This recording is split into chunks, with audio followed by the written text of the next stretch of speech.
Assalamualaikum warahmatullahi wabarakatuh. Halo semua teman-teman, kami dari kelompok 3 mengenai Halodoc, izinkan kami untuk presentasi pada siang hari ini. Sebelum itu, alangkah baiknya kita memperkenalkan diri terlebih dahulu. Saya Cahya Vera Putri sebagai ketua dari kelompok ini dan moderator pada presentasi kali ini. Dan rekan-rekan saya Sofiana Nurashida, dan saya Raisya Oktaviani. Oke, selanjutnya langsung saja ke materinya ya teman-teman. Yang akan kita bahas mengembangkan informasi pemasaran. Ada data internal, intelijen pemasaran, riset pemasaran, dan analisis data.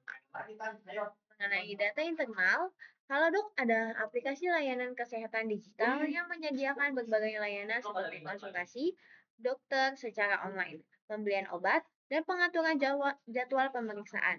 Melalui data internal, Halodoc dapat memanfaatkan data internal untuk meningkatkan strategi pemasarannya dengan cara berikut. Segmentasi berdasarkan riwayat penggunaan. Halodoc menganalisis jenis layanan yang sering digunakan oleh pengguna, misalnya konsultasi dokter spesialis anak atau pembelian obat, lalu membagikan penawaran yang relevan seperti diskon untuk layanan atau obat terkait. Nah, selanjutnya akan dijelaskan oleh Jilan Jalilan. Untuk Jilan Jalilan, saya persilahkan. Baik, terima kasih moderator. Selanjutnya ada personalisasi penawaran. Berdasarkan riwayat pembelian obat, Halodoc dapat memberikan kupon atau promo untuk produk yang sering dibeli oleh pengguna, seperti obat flu atau vitamin C. Lalu selanjutnya ada pengingat berdasarkan kebiasaan kesehatan. Halodoc dapat mengirimkan pengingat untuk konsultasi rutin atau pemeriksaan berdasarkan kebiasaan pengguna, seperti konsultasi bulanan. Lalu ada rekomendasi layanan kesehatan. Jika pengguna memiliki riwayat penyakit tertentu, Halodoc bisa merekomendasikan layanan atau dokter spesialis yang relevan, seperti pemeriksaan jantung untuk pengguna dengan riwayat hipertensi. Selanjutnya ada intelijen pemasaran. Halodoc platform layanan kesehatan digital mengembangkan intelijen pemasaran dengan cara observasi tren, analisis kompetitor, inovasi, dan pemasaran. Selanjutnya akan saya sampaikan kepada moderator. Baik, terima kasih atas penjelasannya Jilan Jalilan. Selanjutnya akan dijelaskan oleh teman saya, yaitu Selviana. Untuk Selviana, saya persilahkan. Baik, sebelumnya terima kasih kepada moderator. Selanjutnya itu ada mengenai riset pemasaran. Yang pertama yaitu ada identifikasi masalah. Halodoc ingin mengetahui mengapa beberapa pengguna tidak kembali menggunakan aplikasi setelah konsultasi pertama. Lalu yang kedua yaitu ada mengenai desain riset, yang dimana ada metode survei online dan wawancara mendalam. Lalu ada target pengguna yang berhenti menggunakan aplikasi dalam 6 bulan terakhir. Lalu ada pertanyaannya. Yang pertama itu ada apa kesan pertama Anda tentang aplikasi Halodoc? Apakah Anda mengalami kesulitan saat menggunakan fitur tertentu? Lalu apa yang dapat ditingkatkan dari layanan kami? Lalu yang ketiga yaitu ada pengumpulan data, yang dimana survei disebarkan melalui email dan media sosial. Wawancara dilakukan dengan sampel kecil pengguna. Data sekunder dikumpulkan dari ulasan aplikasi di platform seperti Play Store dan App Store. Lalu berikutnya yaitu yang keempat ada analisis data, yang dimana data menunjukkan bahwa sebagian besar pengguna menghentikan penggunaan karena masalah berikut: kurangnya informasi dokter sebelum konsultasi, waktu tunggu terlalu lama untuk sibuk, harga konsultasi dianggap mahal oleh beberapa pengguna. Lalu yang terakhir yaitu ada mengenai laporan dan implementasi. Berdasarkan hasil riset, Halodoc mengambil tindakan menambahkan profil dokter yang lebih lengkap, seperti pengalaman, spesialisasi, dan rating, lalu menambah jumlah dokter untuk mengurangi waktu tunggu, dan yang terakhir yaitu menawarkan diskon atau paket langganan untuk membuat layanan lebih terjangkau. Berikutnya yaitu ada mengenai hasil riset pemasaran, yang dimana setelah menerapkan perubahan berdasarkan hasil riset, tingkat kepuasan pelanggan meningkat sebesar 30%. Pengguna yang kembali menggunakan aplikasi naik sebanyak 25%. Tulisan positif di platform aplikasi bertambah secara signifikan. Selanjutnya yaitu ada identifikasi risiko teknis, gangguan server saat pengguna memesan konsultasi. risiko kepercayaan, ketidakpuasan pengguna akibat konsultasi yang tidak memadai. Lalu ada risiko hukum, pelanggaran privasi data pengguna. Lalu berikutnya ada mitigasi risiko, yang dimana meningkatkan infrastruktur IT untuk mencegah downtime, pelatihan dokter terkait layanan online, penguatan keamanan data dan kepatuhan terhadap regulasi, dan hasilnya yaitu operasional menjadi lebih stabil, meningkatkan kepercayaan pengguna. Selanjutnya saya kembalikan ke moderator.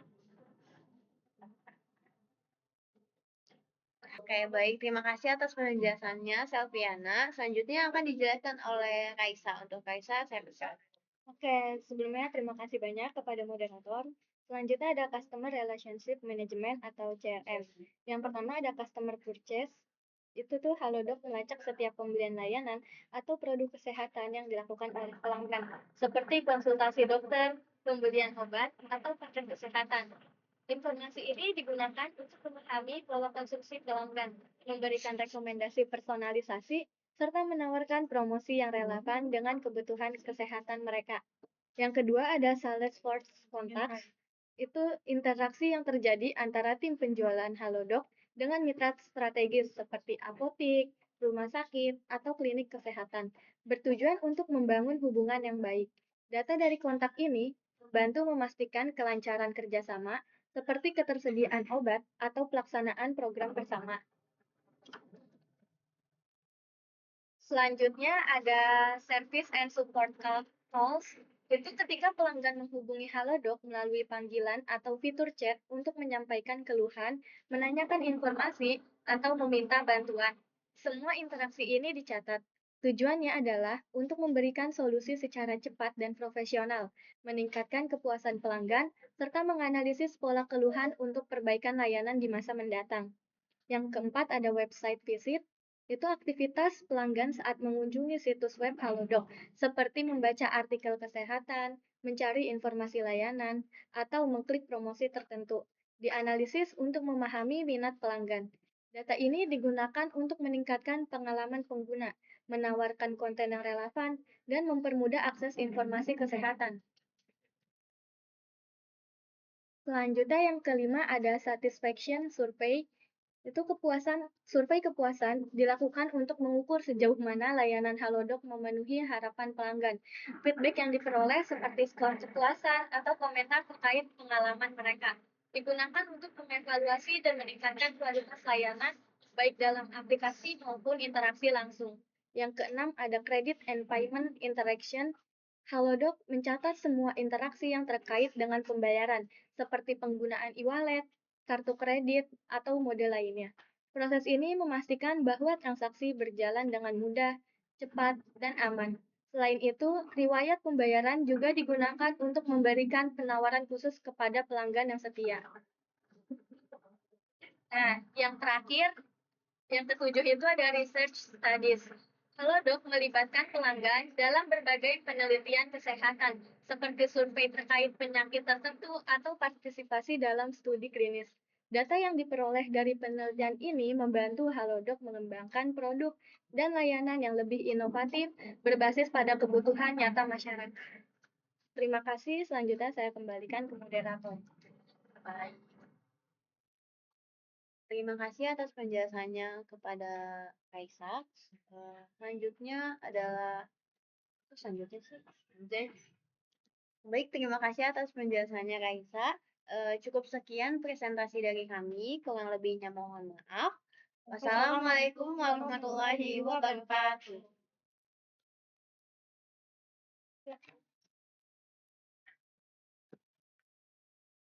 Nah, coba nanti kita ini aja bikin keterangan. Iya, dipakai Lagi kata-kata dibangun di bawah. gitu. Oh, aku tahu pas ada suaranya di teks bawahnya dikasih. Iya.